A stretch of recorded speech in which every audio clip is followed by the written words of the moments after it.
Selamat pagi semuanya. Assalamualaikum warahmatullahi wabarakatuh.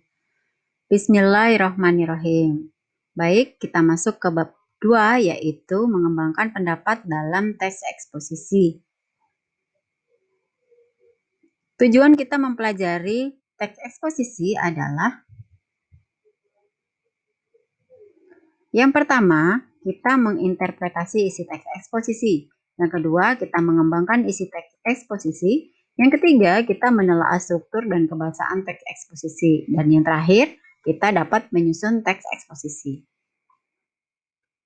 Pengertian dari teks eksposisi. Yang pertama, eksposisi berasal dari bahasa Latin yaitu exposition, yang artinya memaparkan, menguraikan, menjelaskan, atau memberitahukan. Secara lengkap, kita dapat mengartikan eksposisi adalah teks yang digunakan untuk menyampaikan pendapat tentang suatu permasalahan dengan menyajikan argumen atau pendukung berupa bukti atau alasan yang logis.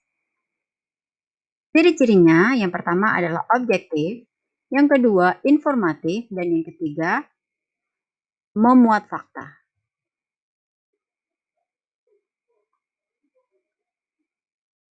Jenis-jenisnya, yang pertama eksposisi definisi, yang kedua eksposisi pertentangan, yang ketiga eksposisi perbandingan, yang keempat eksposisi ilustrasi, yang kelima eksposisi identifikasi, yang keenam eksposisi klasifikasi, yang ketujuh eksposisi analisis kausal, dan yang kedelapan eksposisi analisis proses. Adapun isi dari teks eksposisi itu terdiri dari tesis, kemudian argumentasi, dan yang terakhir adalah rekomendasi. Di dalam teks eksposisi itu terdapat opini dan fakta, baik mulai dari tesis, argumentasi, ataupun rekomendasi. Selanjutnya masuk ke bagian struktur teks eksposisi. Terdiri dari pernyataan pendapat atau tesis, kemudian argumen, kemudian penegasan ulang.